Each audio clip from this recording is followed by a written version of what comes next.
The Young and the Restless spoilers preview week of May 26 to 30th, 2025. Claire lingered in the expansive foyer of the GCAC, the morning sun streaming through tall arched windows and painting latticed patterns on the marble floor. The aftermath of Nikki's explosive boardroom confrontation still buzzed in her mind, each detail more sensational than the last. How Nikki had summoned her composure like a drawn sword, how she had stood unmoved while the junior executive's bravado crumbled under her cool, unflinching scrutiny. Claire's heels tapped a slow staccato as she recounted the incident to Kyle, her voice low but animated, weaving the tale into something almost mythic. Kyle, however, seemed only half present, his attention drifting to the discreet buzz of his phone. She had learned long ago not to mistake his courteous nods for genuine engagement, and today she decided to press him. "That was quite a performance," she murmured, her eyes steady on his. "But are you certain you should be leaving for a private meeting with Audra Charles right now?" Kyle smiled, a flicker of amusement crossing his features as he slipped the phone back into his pocket. "You worry too much," he replied, his tone breezy. "Audra has an idea that could redefine upscale dining in Genoa City. She insists I hear her out in the lounge." Claire frowned, tension rising in her shoulders.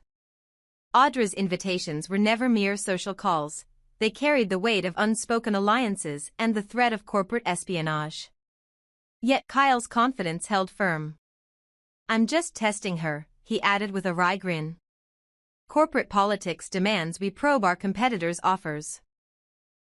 I'll head down, listen to her pitch, then neutralize whatever bomb she's planted." With that, he winked and walked away, weaving through opulent pillars toward the entrance marked Jazz Lounge.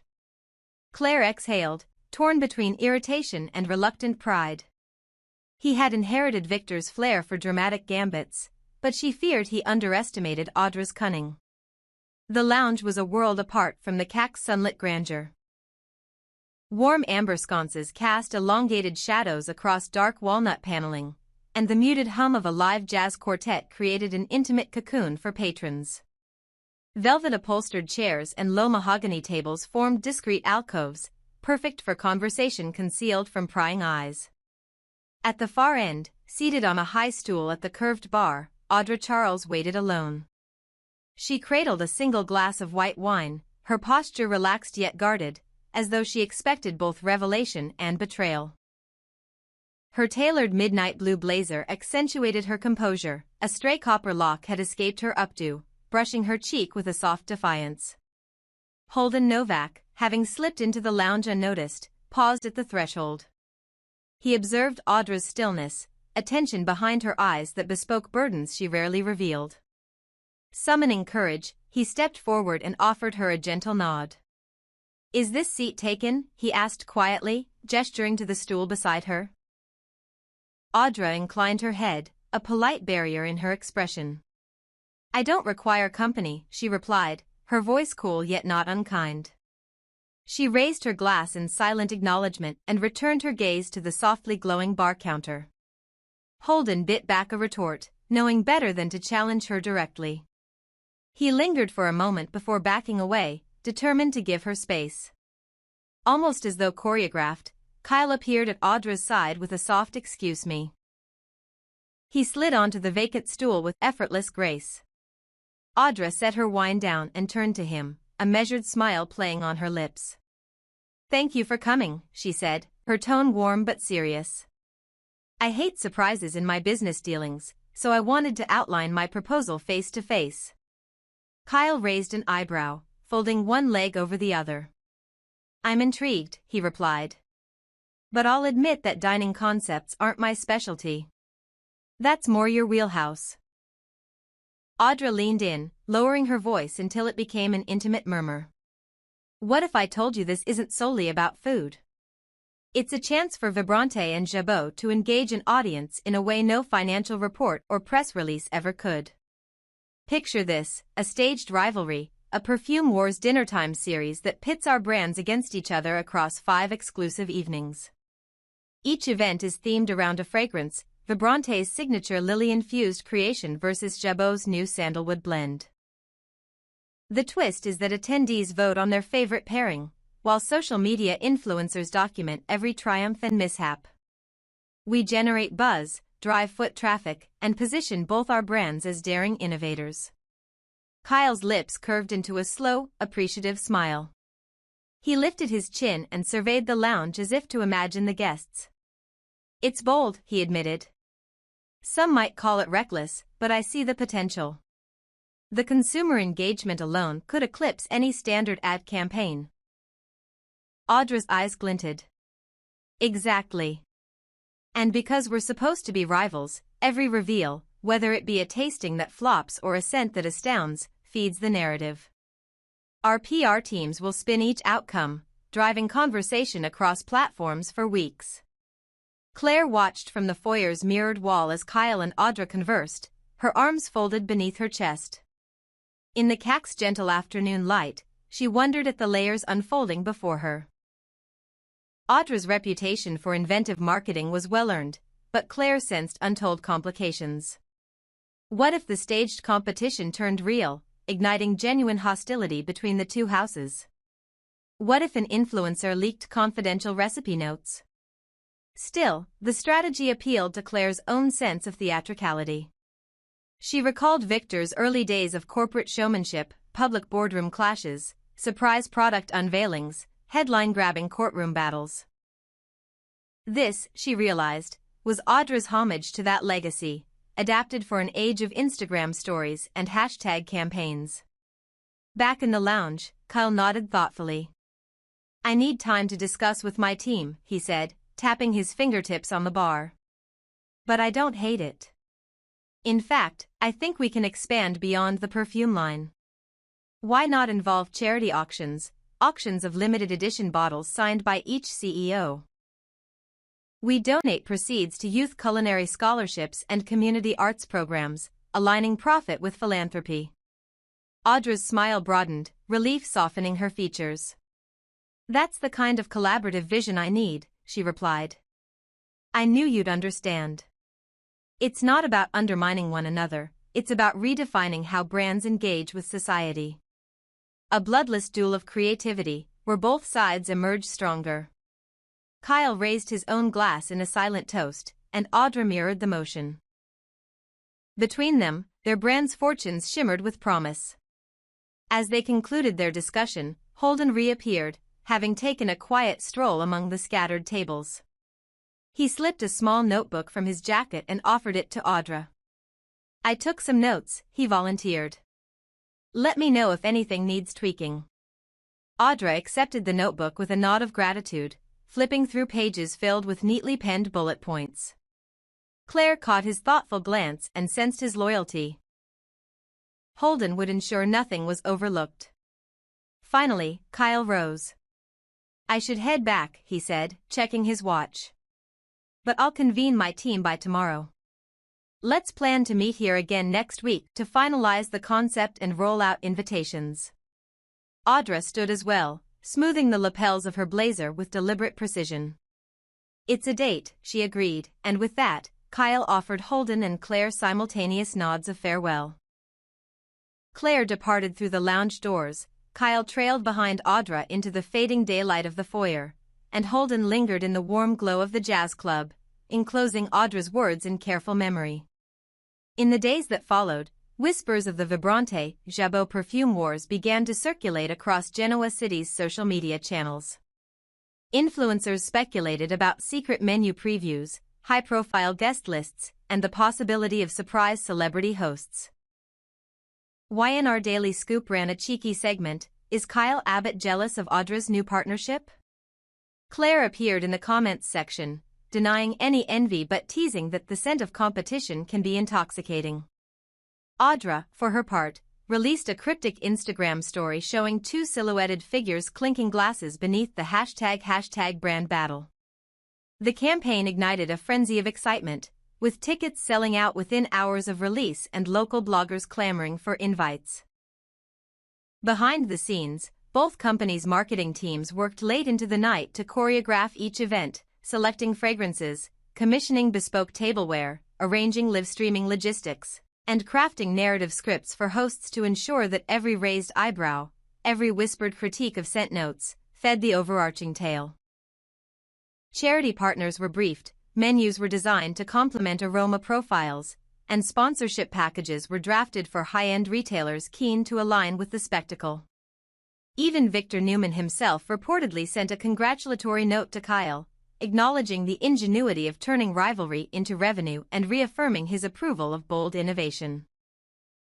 When the first Perfume Wars evening finally commenced, the CAC's Grand Hall was transformed into a labyrinth of scent stations, each washed in colored lighting that echoed the fragrance's mood: soft lilac for Vibrante's lily scent, deep amber for Jabot's sandalwood base. Influencers live-streamed their reactions. The juiciness of these lily petals is unreal. This sandalwood is like walking through an ancient forest. Each post tagged both brands and the event hashtag, sending engagement metrics soaring. Claire moved through the crowd alongside Audra, cameras clicking as they posed with VIP guests. Kyle, ever the consummate host, delivered a charismatic opening speech, praising the spirit of friendly competition and teasing second-night surprises. By the end of the week, the Perfume Wars campaign had shattered previous attendance records and generated headlines across lifestyle sections. Genoa City's boldest brand battle, when corporate feuds become culinary art, and the scented showdown that stole the spotlight. Both Vibrante and Jabot reported unprecedented spikes in online traffic and product inquiries, with pre-order sales doubling within 24 hours of the finale. Social media sentiment tracked overwhelmingly positive, with fans eagerly awaiting a rumored spin-off involving a limited edition joint venture fragrance named Unity. In the aftermath, Claire found a moment alone with Audra in the now quiet lounge. They shared a private smile, the triumph of a daring gamble settling between them like fine mist. Holden stood guard by the bar, clipboard in hand, ready to catalog lessons learned for next year. And in the wings, Kyle and Victor exchanged a knowing nod. The perfumed duel had not only rewritten the rules of brand promotion but had reaffirmed the power of imagination in a world ruled by logic and balance sheets. What began as a clandestine meeting, a test of corporate poker faces, had blossomed into the spectacle of the century, an extravaganza of aroma, artistry, and alliance that forever changed the landscape of Genoa City's social and business spheres.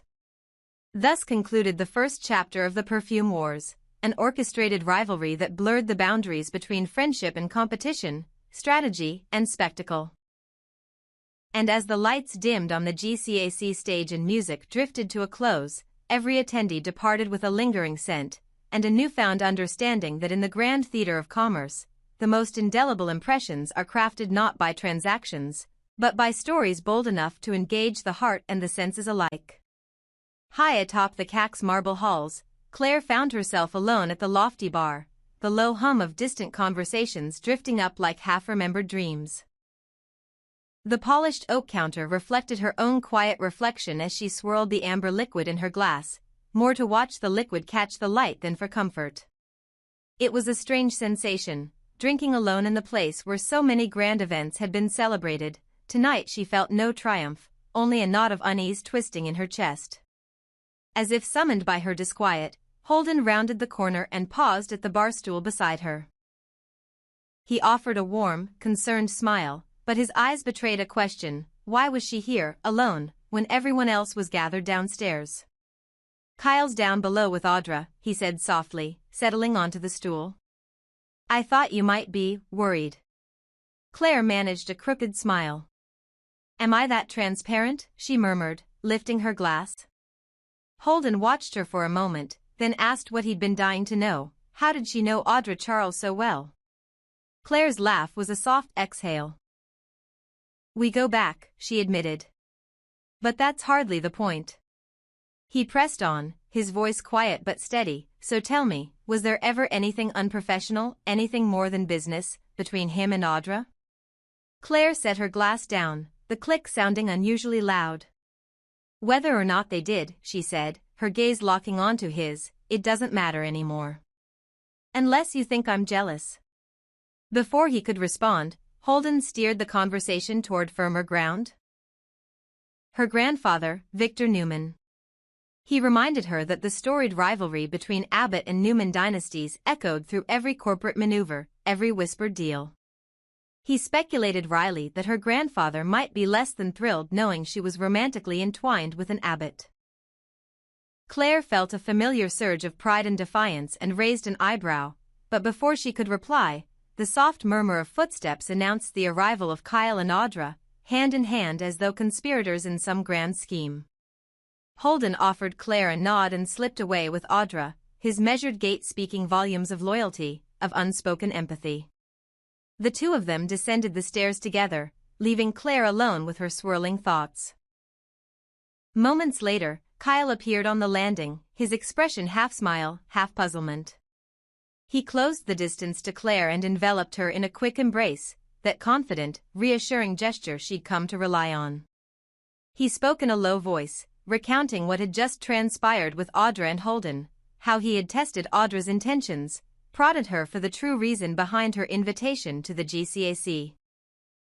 How she had floated the idea of turning their corporate rivalry into a perfume wars marketing extravaganza, how Holden had intervened not as an intruder but as an ally, quietly ensuring that nothing twisted into far deeper scandal.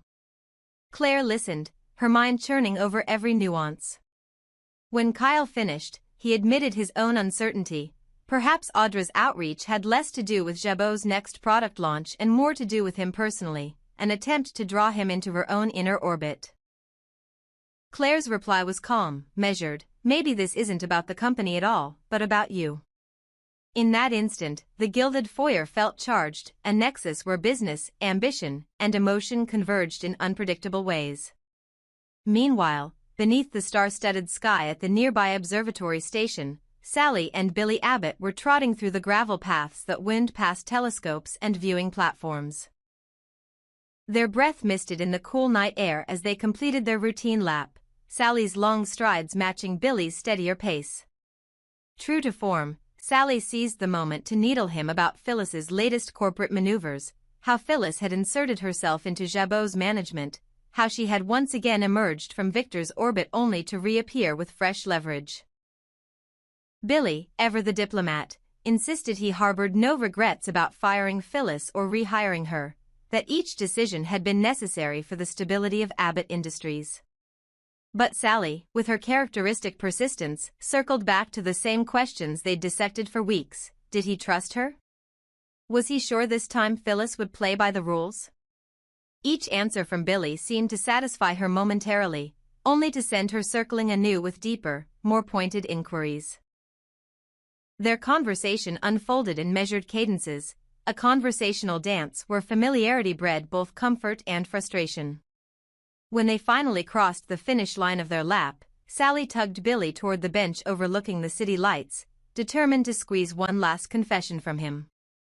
Billy smiled wryly, knowing that in their partnership, repetition was as much a part of their routine as the run itself.